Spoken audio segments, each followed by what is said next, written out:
wala sila magpagod sa akin, sige lang. Sinasayang yung oras sa akin, sige lang. Napopromote nyo pa ako niyan, sige lang. Masaya lang ako, sige lang.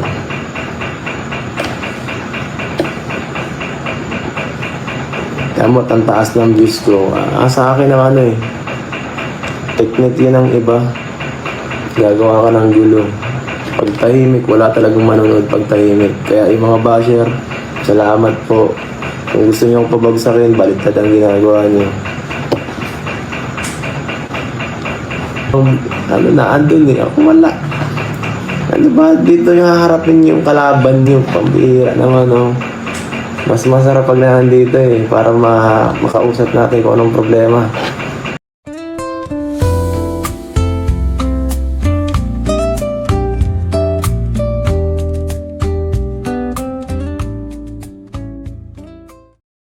Good morning, good afternoon, good evening sa lahat. Welcome to my YouTube channel, Roselski TV. Guys, andito tayo para mag-reaction sa naging live ni Kalingap Edo kagabi. Guys, ito yung naging reaction niya sa pagpapa-implement ni Kalingap Rob ng bagong rules sa mga K-boys at sa mga K-angels. Pero bago po ang lahat, pakisuportahan po muna ang ama ng Kalingap, Kuya Val Santos Matubang, Ate Edna Vlogs at Kalingap Rob. At eto guys, umpisahan na po natin yung kanyang reaction doon sa mga bagong rules na ipapatupad ngayong 2026. Ito po, panoorin po natin. Wala akong sakit sa ulo, di ba? Mas okay, bawas yun. Sila na lang magbarwa ng kung ano-anong issue nila.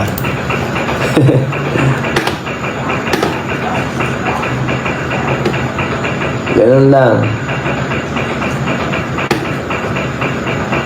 Hindi mo naman kailangan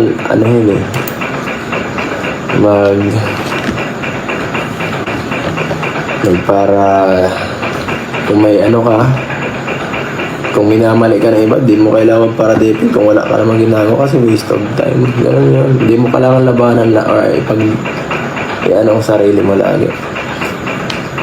Kasi may mga lang yan, kanya-kanyang lang yan, gusto eh. Minsan may kanya-kanyang bias, ang hiyap kahit pasabitan tumama ka na or paano kung napahiya na or ma-pride pa, wala na, hindi ka rin makikinig, di ba? Wag na lang sa dahil mo na kailangan magparad, mahirap yan. Kaya kung sana lang, quiet na lang lahat para malinis sa Kalingap. Tama yung ginawa ni Kalingap Rob.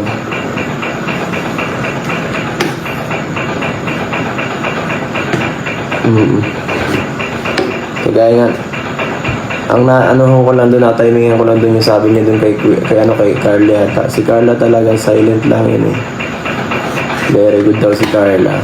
Which is totoo naman. Na-story lang si Carla or Mayday, pero hindi naman masyadong hindi masyadong intriguing at hindi masyadong makakapag-stir up ng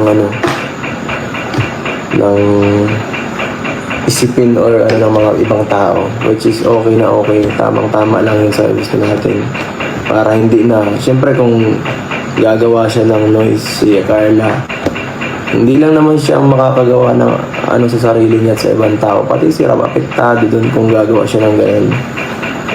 Kasi syempre pag gugulin, oy Rob, anong nangyari kay Carla, oy ganito, Kuya James, David, Papa Jones, diba? Lalo pag ginawa ni Beyonce ng iba, di ba? So, as much as possible, limitahan lang. Lagi naman yung sinasabi ni Rob pag nagbablog or mas maganda ang isa rules na talaga para malinaw at mapagsabihan kung sakaling gumawa. Oo, matagal na rules na yun, kaso lang sabi-sabi lang na rules ay mas maigi talaga yung implement na, diretsuhan yung ginawa niya. Para alam na agad. Para may sa kanila, oy, bawal yan. Para erase agad or masabihan. Mm. Daming bago. Yes po. Hindi na yung bago. Dati lang yun. Inano lang ngayon mas inano lang ngayon. Mas diniinan lang ni Rod para ano talaga. Saka bawal magsama-sama kung saan. Di ba ganyan ang mga rules? Bawal magsama ano sa ano. Kung sino-sino ang collab team. At ano pa. Limit ang ano. Tawag dito.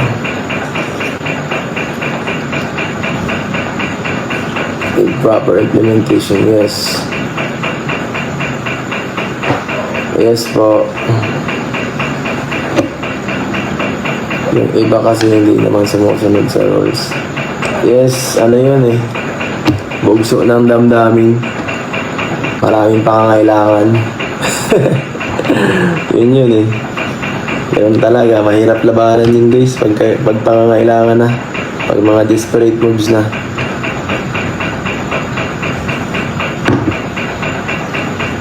Kaya tinikal na nirab lahat ng mga ano eh.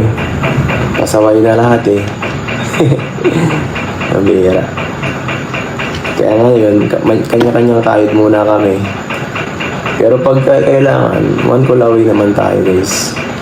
Doon tayo naman na ano. Babawi.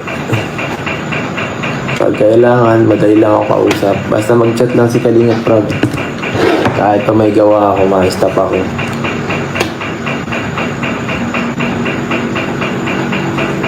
Yes, kahit naghahanda may camera agad. Bawal yun.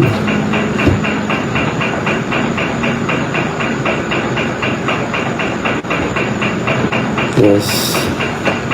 Saka nakaka-depress yun pag paragi kang nasa social media. Ako, nililimitahan ko eh. Kasi alam ko nakaka-depress pag puro ka social media. Nakaka-depress guys. Nakakasira ng utak kasi puro kung ano-ano nababasa mo sa ano eh. Hindi naman ganyan yung mga ano nung sinaunang tao, di ba? Wala kang social media nung sinaunang tao, masaya ang tao. Wala. Ayun guys, yung naging reaction ni Kalinga Edo, ano talagang gusto niya, no? Yung naging announce ni Kalinga Prab nung mga rules ng Kalingap ngayong 2026.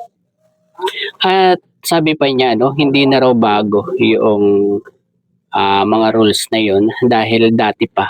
Yun nga lang, parang verbal lang ang nangyari, parang salita lang ni Kalinga Prab, wala yung formal implementation noong rules na yun. Pero ngayong 2026 guys ay magkakaroon na yan, talagang yan na ang yung magiging rules. Kaya wala nang magagawa yung iba dyan, na talagang umaasa na lang sa mga vlog sa mga Kalingap Angels, guys. Pero kay Kalingap Eds ay okay lang yan, dati pa naman, sinusunod pa naman ni Kalingap Edo yung mga rules dati, Kaya hindi na bago kay Kalingap Edo yan, At ewan na lang daw niya sa iba, Diba guys? At eto pa guys yung maganda, parang hinamon ni Kalingap Edo itong mga bashers na mag-video call para may content din naman niya itong mga bashers na ito, di ba? Mas maganda daw siguro yung ganong diskarte, talagang ilalive pa niya kapag nag-video call yung mga basher. Ito po, panoorin po natin. Mas lumala kung kailan na mas advanced ng technology. Di ba? Kung ano lang, kaya namang pigilin, limitahan ng, bawas-bawas tayo sa social media ba? Lalo na kung negative na yung pinagagawa ng tao. Bawas-bawasan. Medyo nakukonsume na. Gawa ka ng mga pagkakalibangan pag medyo na. Ganun lang, para sa mga angels ba?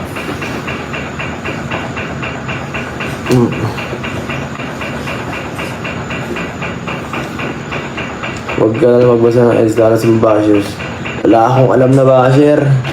Wala po akong alam. Kasi di naman ako nagbabasa talaga.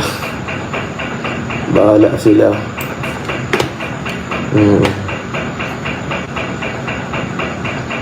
Bahala sila magpagod sa akin.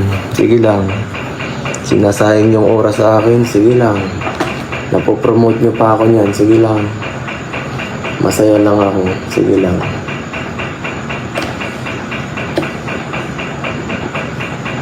Kamot, ang taas ng views ko. Sa akin ang ano eh. Technique yun ng iba. Gagawa ka ng gulo. Pag tahimik, wala talagang manonood pag tahimik. Kaya yung mga basher, salamat po. Kung gusto nyo akong pabagsakin, baliktad ang ginagawa nyo. Yung pinaka.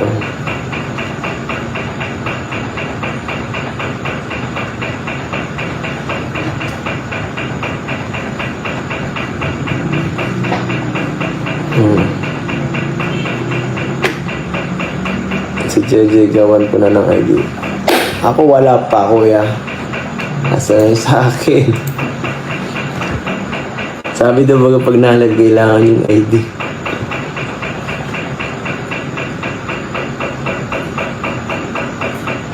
Walang basher sa live tao ko konti at natatakot dito sa mga dumugin eh. Pag nasa ibang community, ay ibang ano na andun eh. Ako wala. Ano ba dito yung haharapin yung kalaban yung pambihira naman oh. Mas masarap pag nandito eh para makausap natin kung anong problema. Kung pwede nga i-live chat natin eh para mas masaya eh, para mas malinaw. I-video call natin yung basher. Pwede naman, mag-comment lang kayo sa FB page, i-video call ko kayo habang nagla-live. Hindi ko na lang papakita mukha nyo. Para ibang content yun. Diba?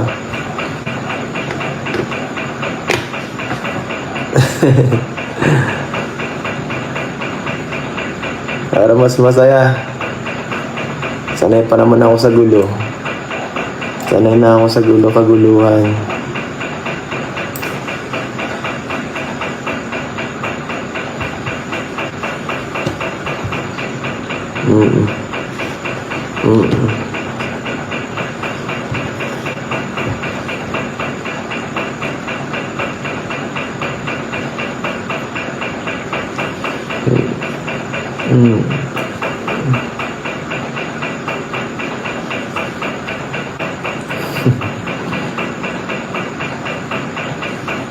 Daiman natin sila huwag nyo naman ano yun guys, hindi naman natin sila aawayin.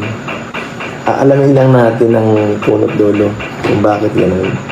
Ano tayo, dapat reasonable tayo eh, para iwas ang kaguluhan. Be reasonable guys, para mas payapa. Palpak yan si Berador.